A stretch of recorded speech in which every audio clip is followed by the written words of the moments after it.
एक बार एक व्यक्ति गौतम बुद्ध के पास गया और बोला, बुद्ध, मैं अक्सर लोगों को यह कहते हुए सुनता हूं कि हम जो सोचते हैं वही बन जाते हैं। इसीलिए मैं आपसे जानना चाहता हूं कि हमारा जीवन हमारे विचारों से कैसे जुड़ा है और हमारे विचार हमारे जीवन को किस हद तक प्रभावित करते हैं। बुद्ध ने कहा कि यह सत्य है कि मनुष्य जो सोचता है वही बन जाता है। कोई भी विचार जिसे हम लंबे समय तक अपने मन में रखते हैं और उसके बारे में बार बार सोचते रहते हैं, हम वैसे ही बन जाते हैं। लोग उन्हीं के साथ अपना निर्माण करते हैं जिनके बारे में वह लगातार सोचता रहता है। व्यक्ति का चरित्र उसके विचारों से ही बनता है। यदि विचार अच्छे हैं तो चरित्र भी अच्छा होगा, और यदि विचार गंदे हैं तो चरित्र भी बुरा होगा। अगर आप ध्यान से देखेंगे तो पाएंगे कि आपके जीवन का हर पहलू आपके किसी न किसी पहलू से जुड़ा है। आप आज जो भी है अपने विचारों की वजह से है। आपके विचार अच्छे या बुरे किसी न किसी तरह से आपके जीवन को अच्छा या बुरा बना रहे हैं। हम जैसा सोचते हैं वैसे ही हमारा चरित्र बन जाता है। जिस प्रकार स्वस्थ बीज के बिना कोई वृक्ष विकसित नहीं हो सकता, उसी प्रकार अच्छे विचारों और अच्छे चरित्र के बिना कोई भी मनुष्य सफल नहीं हो सकता। और यदि उसके विचार नकारात्मक है तो वो अपने जीवन को गलत दिशा में मोड़ देगा। उसी प्रकार हमारे जीवन में अपने विचारों और कर्मों के माध्यम से ही कई बीज बोए हैं, और उस बीज का फल या तो हमें दुख दे सकता है या खुशी। यदि हमने सकारात्मक विचारों के बीज बोए तो हमें सफलता और खुशी मिलेगी, लेकिन यदि बोए गए बीज नकारात्मक विचारों के हैं तो सफलता और दुख साथ साथ चलेंगे। जिन लोगों को आप सफल और महान मानते हैं वे यहां ऐसे ही नहीं पहुंच गए। उन्होंने अपने विचारों पर नियंत्रण रखकर अपना चरित्र ऐसा बनाया, और इसी चरित्र के बल पर उन्होंने महानता की, ऊंचाइयों को छुआ। तो मूल रूप से आपके अंदर जो विचार है, यदि आपके मन में दूसरों के प्रति क्रोध, ईर्ष्या और घृणा है तो आप बाहर भी वैसे ही होंगे। तो आपको बाहर भी वही मिलेगा। आपको ऐसे लोग मिलेंगे जो आपके साथ वैसा ही करेंगे। यदि आपके पास प्रेम, शांति और करुणा है तो आप वैसे ही बन जाओगे और आप बाहर भी वैसा ही पाएंगे। और जो ऐसे विचार रखता है उसे सम्मान और प्यार दोनों मिलता है। मनुष्य अपने जीवन का निर्माता स्वयं है। वो उसे बना या बिगाड़ सकता है। मनुष्य अपने चरित्र का निर्माण अपने कार्यों और विचारों से करता है, अपना समुदाय बनाता है, अपनी किस्मत खुद लिखता है। इसके बाद व्यक्ति ने कहा, लेकिन बुद्ध, मैं अपने विचारों से खुद को कैसे सुधार सकता हूं? बुद्ध ने कहा कि अगर तुम खुद को सुधारना चाहते हो तो सबसे पहले अपने विचारों पर ध्यान देना शुरू करो। तुम्हें यह देखना होगा कि तुम दिन भर क्या सोच रहे हो। क्या तुम दिन भर मन में बुराई और लोगों के प्रति नफरत पाल रहे हो? आपको बस इस बात पर ध्यान देना है कि आप अच्छाई की ओर जा रहे हैं या बुराई की ओर। जब आप अच्छे से समझ जाएंगे कि आपके दिमाग में अच्छे विचार चलते हैं या बुरे, तभी आप अपने सोचने के तरीके में बड़ा सकारात्मक बदलाव कर पाएंगे। आपके अंदर कभी ना खत्म होने वाला खजाना है। आप नहीं जानते कि आप क्या कर सकते हैं, आप किस तरह की अद्भुत शक्तियां प्राप्त कर सकते हैं। आपने महान योद्धाओं और महान लोगों के बारे में तो सुना ही होगा। यदि आपको उनकी शक्तियों पर विश्वास नहीं है तो आपको बस यह मानना होगा कि आग के बिना धुआं नहीं होता। जरूर उनमें कुछ तो बात होगी जिसकी वजह से उनके बारे में इतना कुछ लिखा और कहा गया है। तो वो कौन लोग थे जो दुनिया में महान योद्धा और आदर्श के रूप में पूजे जाते थे? अगर हम थोड़ा और गहराई से सोचे तो ये वो लोग थे जिन्होंने अपने भीतर के अटूट खजाने को पहचाना। वे लोग अभ्यास करते रहे और सभी की भलाई करने वाले लोगों की मदद करके खुद को बेहतर बनाते रहे, और वे दुनिया में महान और अमर हो गए। और अगर आप भी ऐसा ही करना चाहते हो तो सबसे पहले आपको अपने विचारों पर ध्यान देना होगा। बुद्ध ने आगे कहा, एक व्यक्ति के मन की बगीचे से तुलना की जा सकती है। जैसे बगीचे को साफ और सुंदर रखना, समय समय पर उसमें पानी देना पड़ता है, पौधे की देखभाल करनी पड़ती है। इस तरह हमें अपने मन को भी सुंदर और सकारात्मक बनाए रखने के लिए उसका ख्याल रखना होगा। इसमें से लगातार नकारात्मक विचारों को हटाकर सकारात्मक विचारों को जगह देनी होगी। इसके लिए हमें डर, चिंता, नफरत और ईर्ष्या जैसी भावनाओं से खुद को दूर रखना होगा, और इसके लिए आपको अपने अंदर चल रहे विचारों पर लगातार ध्यान देना होगा। किसी भी व्यक्ति के अंदर उठने वाले विचार और उसका चरित्र अधिकतर उसके आसपास के वातावरण और परिस्थितियों पर निर्भर करते हैं। लेकिन इसका मतलब ये नहीं है कि किसी व्यक्ति की स्थिति खराब है या उसके विचार सदैव गलत रहे होंगे। वो उन पर ध्यान देकर अपने विचारों को बदल सकता है, और जैसे ही उस व्यक्ति के विचार बदल जाते हैं तो उसका चरित्र और उसके काम करने का तरीका अपने आप बदल जाता है। ये सभी चीजें धीरे धीरे सीखनी होती हैं। विचारों के काम करने के तरीके को समझना होगा। आपको सबसे पहले यह स्वीकार करना होगा कि जो काम सामने वाला कर सकता है वो आप भी कर सकते हैं। आपको बस इसका बार बार अभ्यास करने की जरूरत है, नई चीजें सीखने की जरूरत है।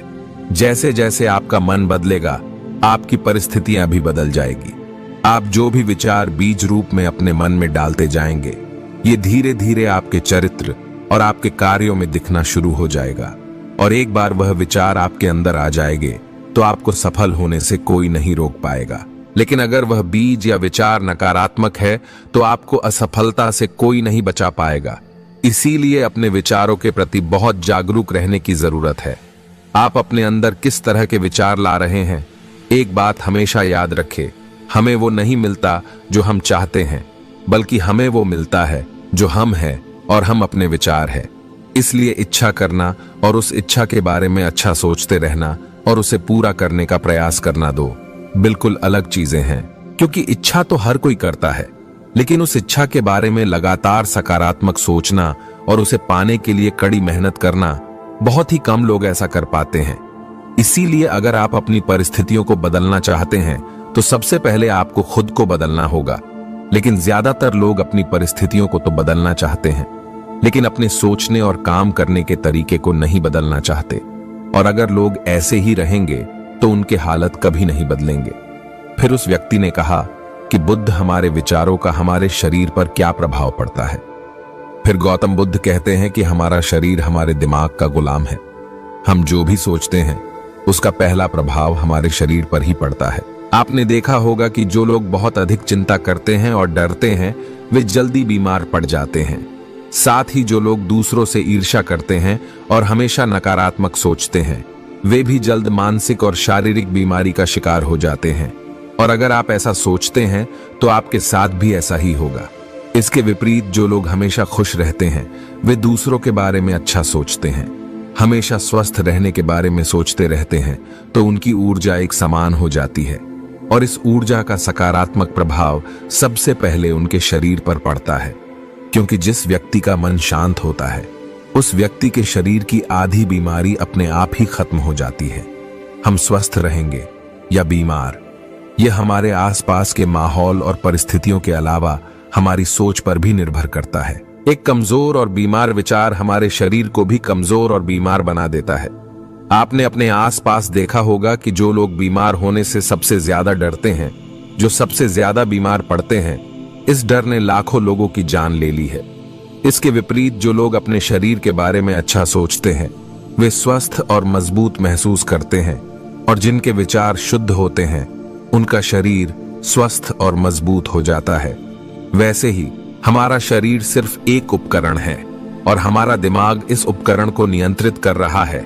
जैसे अच्छा भोजन हमारे शरीर के लिए जरूरी है, उसी तरह अच्छी सोच यह हमारे शरीर के लिए भी बहुत महत्वपूर्ण है। जैसे ही आपके विचार शुद्ध हो जाएंगे, इसका सबसे पहला असर आपके शरीर पर दिखाई देगा। एक शुद्ध और सकारात्मक दिमाग आपको कभी भी खराब खाना खाने नहीं देगा। इसीलिए सबसे पहले अपने दिमाग को सुरक्षित रखें, फिर यही दिमाग आपके शरीर को हर बीमारी से बचाएगा। यदि कोई बीमार और कमजोर व्यक्ति अपने शरीर को पूरी तरह से स्वस्थ बनाना चाहता है तो उसे सबसे पहले अपने शरीर को ठीक करना चाहिए। विचार और उसका मन, उसे प्रकृति के संपर्क में रहना चाहिए, उसे सूरज की रोशनी में रहना चाहिए, और एक सेकंड के लिए भी अपने शरीर के बारे में नकारात्मक नहीं सोचना चाहिए। वो जैसा स्वास्थ्य चाहता है वैसे ही उसे महसूस करना चाहिए, और पूरा विश्वास है कि वो वैसा बन सकता है। फिर उस व्यक्ति ने कहा, बुद्ध, अब आप मुझे बताएं कि हमारे विचार हमारे लक्ष्य को कैसे प्रभावित करते हैं। बुद्ध ने बताया कि जब तक हमारा लक्ष्य हमारे विचारों के अनुरूप नहीं होगा तब तक आपको सफलता नहीं मिल सकती है। कहने का मतलब यह है कि आप हर दिन एक नई चीज सोच सकते हैं, जो मैं आज चाहता हूं, मैं यह बनना चाहता हूं, कल मैं वह बनना चाहता हूं, या बाद में कुछ और। लेकिन जब तक आप अपने लिए कोई लक्ष्य निर्धारित नहीं करते, तब तक आप कोई भी बड़ा काम नहीं कर सकते, क्योंकि नियम यही है कि जो काम हम बार बार करते हैं, उसी काम में हम आश्चर्यजनक सफलता हासिल कर सकते हैं। अगर आप हर दिन अपना लक्ष्य बदलते रहते हैं, तो आप कभी भी सफल नहीं हो पाएंगे। इसीलिए आपके जीवन में एक निश्चित लक्ष्य होना चाहिए और आपको अपनी पूरी मेहनत और लगन से उस लक्ष्य को पूरा करने का प्रयास भी करना चाहिए। और इसके लिए आपको अपने सभी विचारों को अपने लक्ष्य पर लगाना होगा, अन्यथा आपके विचार बिखरे रहेंगे और हो सकता है कि एक बार आप असफल हो जाए या आपको शुरुआत में कोई सफलता न मिले, तो दूसरों को देखकर आपके मन में यह ख्याल आने लगता है कि यह काम तो आसान है, जब वो इस काम में सफल हो सकता है तो मैं भी सफल होकर अच्छा पैसा और नाम कमा सकता हूं। और यह भी संभव है कि इस काम में असफल होकर भी आप दूसरी तरह भागो, और ऐसा करते समय आप कई काम करते हैं, लेकिन हो सकता है कि आप किसी एक चीज में सफल ना हो पाए। इसीलिए आपको पहले एक चीज तय करनी होगी, तभी आपके विचार एक काम पर फोकस कर पाएंगे। अब आपका वह लक्ष्य कुछ भी हो सकता है, चाहे मन की शांति पाना हो या अमीर बनना हो, लेकिन याद रखें लक्ष्य वही है जो आपके विचारों को एक दिशा में केंद्रित रख सके। यदि आप बार बार अपने लक्ष्य हासिल करने में असफल हो रहे हैं, तो इसका मतलब ये नहीं है कि आप इसे हासिल नहीं कर सकते, बल्कि इसका मतलब है कि आपके पास अपने लक्ष्य को हासिल करने का तरीका गलत है। इसीलिए आपको अपना लक्ष्य नहीं बदलना है, बल्कि अपनी सोच और अपने काम करने का तरीका बदलना है। अगर आप ऐसा करेंगे तो आप धीरे धीरे सीख जाएंगे और अपने लक्ष्य तक पहुंच जाएंगे। अपनी असफलताओं से कभी मत डरो। अगर आप कुछ बड़ा हासिल करना चाहते हैं, तो आपको अंदर से बहुत मजबूत होना होगा, क्योंकि चाहे आप कुछ भी करें, लोग अक्सर आपको अपनी बातों से कमजोर और हताश करने की कोशिश करेंगे। इसीलिए अगर आप डरेंगे, तो आप अपने किसी भी लक्ष्य में सफलता हासिल नहीं कर पाएंगे, क्योंकि डर आपकी सभी आशाओं को नष्ट कर देता है और आपके सभी विचार केवल आपके डर तक ही सीमित रह जाएंगे, और डर डर कर आप खुद को शारीरिक और मानसिक रूप से बीमार बना लेते हैं। तब आपको समझ आएगा कि आपने अपने झूठे डर के एहसास में कितनी बड़ी गलती कर दी है, और फिर आपके लिए खुद को उस स्थिति से बाहर निकालना बहुत मुश्किल हो जाएगा। इसीलिए सबसे पहले एक लक्ष्य बनाएं, ताकि आपके विचार उस पर केंद्रित हो सके। उसके बाद अगर आप बार बार असफल होते हैं, तो भी घबराएं नहीं, क्योंकि यह लक्ष्य हासिल करने का ही एक हिस्सा है, और पूरा विश्वास रखें कि आप जरूर सफल होंगे और एक दिन आप भी सफल हो जाओगे। फिर उस व्यक्ति ने कहा, बुद्ध विचारों और मन की शांति के बीच क्या संबंध है? बुद्ध ने बताया कि मन की शांति एक ऐसा खजाना है जिसे दुनिया के 1% लोग भी हासिल नहीं कर सकते, और जिसने ये खजाना हासिल कर लिया है, वह दुनिया के सबसे भाग्यशाली व्यक्ति है। वह भीड़ में सबसे अलग दिखता है। यह कहना उतना आसान नहीं है जितना लगता है। मन की शांति केवल लंबे समय तक आत्मनियंत्रण के माध्यम से ही प्राप्त की जा सकती है।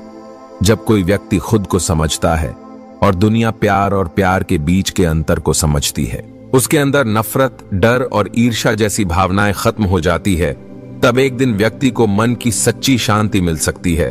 और यही हर इंसान का अंतिम लक्ष्य भी है। एक शांत व्यक्ति सबसे खराब परिस्थितियों में भी खुद को नियंत्रित कर सकता है। एक शांत व्यक्ति के पास जितनी मानसिक शक्ति होती है, उतनी किसी और के पास नहीं होती।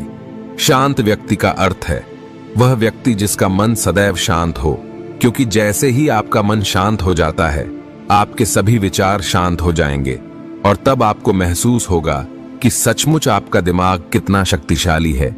जैसे ही आपको मानसिक शांति मिलेगी, आप महसूस करेंगे कि आपकी मानसिक शक्ति इतनी बढ़ गई है कि आपके लिए सब कुछ आसान हो गया है। आप जहां भी हो, आपकी परिस्थितियां जो भी हो, आप खुद को स्वीकार करना शुरू कर देंगे। आप हमेशा खुश रहेंगे।